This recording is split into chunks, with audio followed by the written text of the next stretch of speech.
ArtServe is honored to have a very special guest in the audience tonight, David Fraher, the Executive Director of Arts Midwest. The mission of Arts Midwest is to connect people throughout the Midwest and the world to meaningful arts opportunities, sharing creativity, knowledge, and understanding across boundaries. A nonprofit regional arts organization headquartered in Minneapolis, Arts Midwest serves audiences, arts organizations, artists throughout the 9 states of Illinois, Indiana, Iowa, Michigan, Minnesota, North Dakota, Ohio, a favorite state of mine, South Dakota, Wisconsin, and beyond. ArtServe is also very pleased to be part of a new group of state arts councils and advocacy organizations that has been convened by Arts Midwest to be able to share experiences, best practices, and collaborative strategies to advance the arts and culture in our Midwest region. Join me in welcoming David Fraher.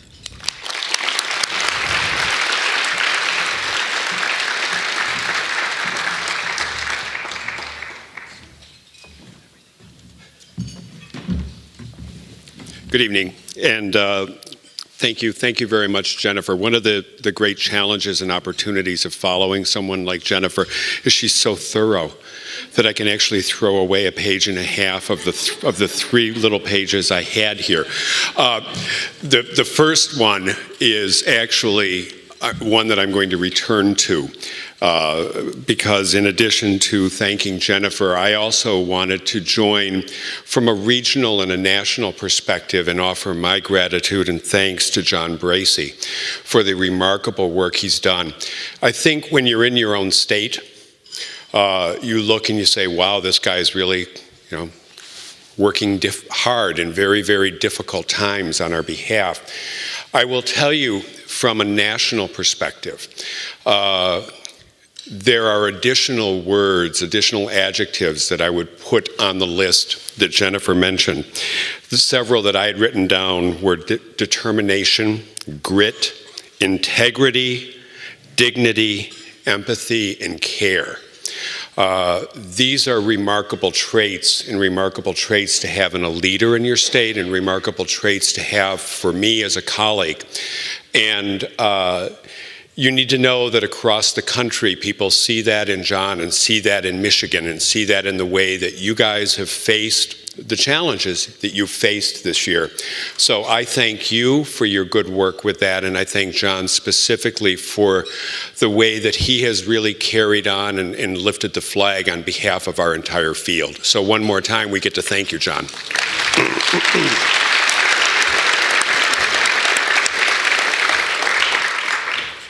I also want to acknowledge and thank one of Arts Midwest's key board members and a member of our executive committee, Mr. Ken Fisher, the president of University Musical Society in Ann Arbor, who's here. Ken, thank you for your good work. Bunny Kratchman, mentioned earlier, is actually one of the founding board members of Arts Midwest and was with us for a number of years, and it was great to connect with Bunny again tonight, and also with Oliver Ragsdale, one of our first staff members and a member of the predecessor corporation that helped forge Arts Midwest, the Great Lakes Arts Alliance. Oliver, we go back a good couple of years. And it's lovely to see you and many colleagues who I've worked with over the last quarter of a century. I've been fortunate to be with Arts Midwest for 26 years. That's a nice run to have as an arts organization leader in the nonprofit sector, and as a result, I've been able to watch our region evolve, change, develop. I've seen the really good days in Michigan and some of the really hard days. I worked with E. Ray Scott in forming this organization, 25 or 26 years ago. Yep. And what I want to say, I guess, at this point is, Michigan, you're not alone. You're not alone either in the difficulties that you're facing right now. Neither are you alone as you move forward. As I look around my region, in the Midwest, that list of states, only 2 states actually had growth this year. 3 states came close to extinction at the state arts agency level. I look at Illinois, where they lost 68% of their budget. I look at Indiana, where they had lost 25% of their budget until last Friday, when they were called and told that they were going to lose another 25% this year, now that they're halfway through the year.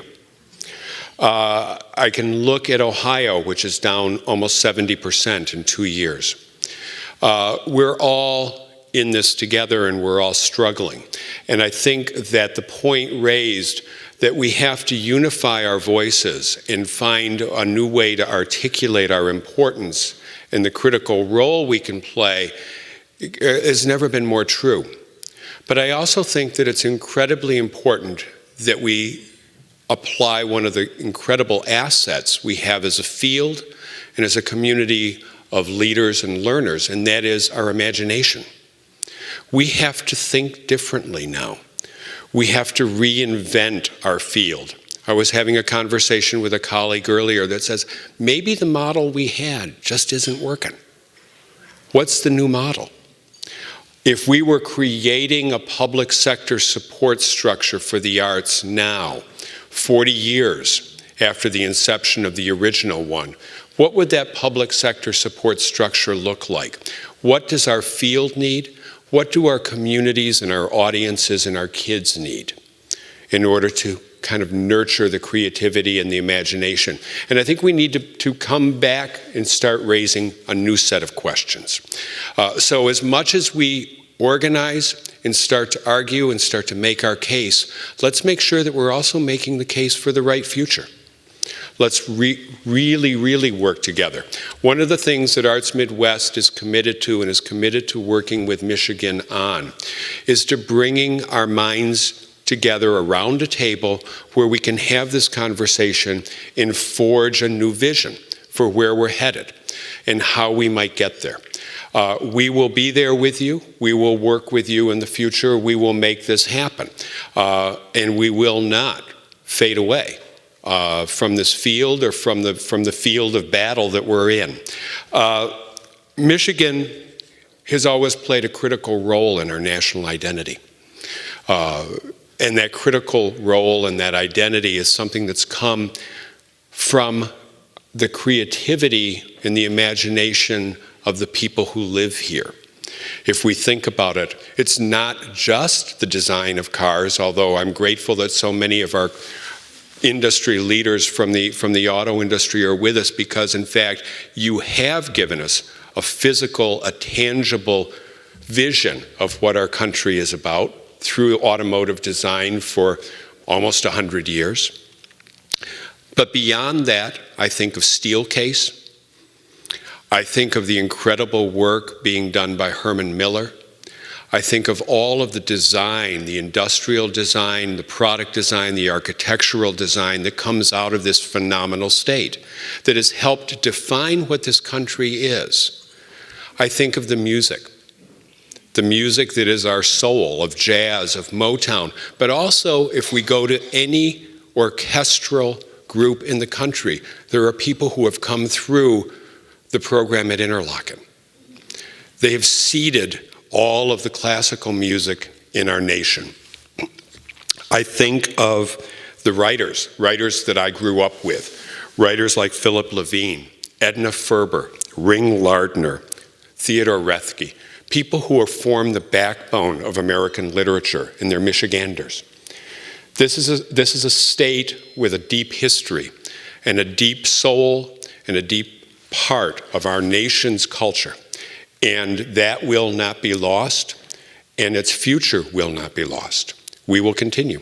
So on behalf of my colleagues in the Midwest, on behalf of the rest of our colleagues around the country, understand we will be with you, and we will invent a better future. And we will have more names like this and more memories to build as we move forward. Thank you, and thank you for letting me be with you tonight.